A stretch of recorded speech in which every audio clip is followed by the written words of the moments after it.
It looks like the big guys on the playground are getting ready to give it to the little kids because they're afraid the little kids are going to hurt them somehow.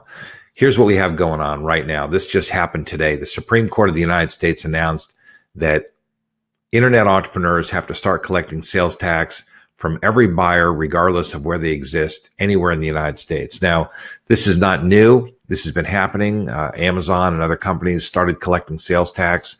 In fact, they were very, very upset about it when they had to do it, but now they have to do it. And believe it or not, now they want everybody else to do it too, to level the playing field. Here's what's happening, is that the way that sales tax evolved, you had a grocery store years ago. You would collect sales tax from the people that would come into your store, and you'd file a tax return, you'd send in the money, and it would be over. But every single jurisdiction, so the state has a sales tax, and then the county can add some, the city can add some, and then the little teeny town can add some.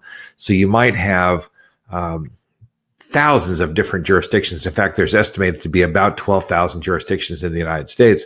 And you have to file and tell the government where the buyer was in each of those 12,000 jurisdictions. So imagine when you're selling things on the internet, and remember that the sales tax and all the taxation wasn't developed in an era of the internet. It was developed when there was just a single store. So it didn't matter that there were lots of different jurisdictions because you only probably operated in one or two. But now that there are thousands of them, if you're selling widgets for $10 and those $10 widgets were bought in 10,000 different places by 10,000 different people, you now have to keep track of all 10,000 locations so you can file an accurate and complete tax return. This is an enormous burden, which Amazon, eBay, and these other large companies that have billions of dollars in revenue have under control.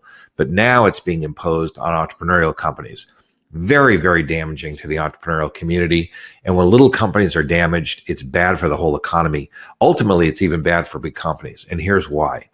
Little companies innovate, big companies operate. It's the way that the innovation economy works.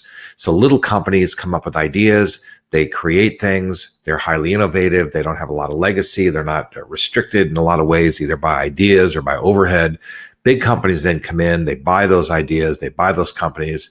The entrepreneur makes a lot of money and the big company ends up with great new innovative ideas.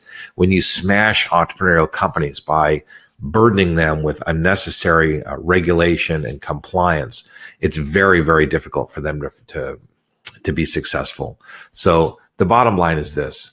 We need to really think carefully about when we smash entrepreneurial companies, and big companies need to think more carefully about the long run, not just the short run. I get it in the short run. They want to level the playing field. They want to make sure that they're not the only ones paying sales tax, and they want to kind of keep these little companies out of their purview. But in the long run, all they're really doing is preventing little companies from innovating so that those big companies can buy those ideas and come up with them and then, take their business to the next level. So how do you benefit from the insights that I have? How do you profit from the inside? Well, here's the thing. Number one, we all have to take a long view. That's number one. Critical to take a long view about the relationship between entrepreneurs and big companies. Next is we have to really think about how the taxation, and the government has to really think about how they're going to deal with legacy systems that are 50 or 75 years old and applying them to a brand new economy. This economy is new, it's different, it's moving very fast. The IRS admits that they're 20 years behind schedule. Their computer systems don't work properly. They can't take receipts off a phone or off of an app. They still need things to be printed on paper. They just don't have the wherewithal. And it's not just the money, and the money is a big problem, but it's the magnitude of the problem, the magnitude of the computer system the IRS would have to develop, and these state taxing agencies. Could legislation be created that would change it? It could, but what incentive do they have? The states were just given the opportunity to collect billions of dollars.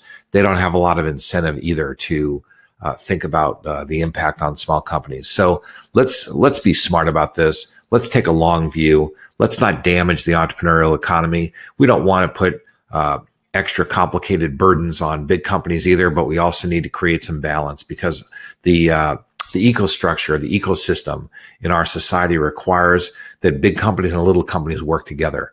And if we can't have that happen, big companies are ultimately damaged by not having access to the innovation of little companies, and little companies are ultimately damaged because the vast majority of companies in the United States are very small. They employ a huge number of people in the United States. And for all of us, we have to make very well certain that we're not damaging our economy just because the courts, say yes or no. And this is one of those examples of a situation that is pretty significant. So let's think about that. In the meantime, be well.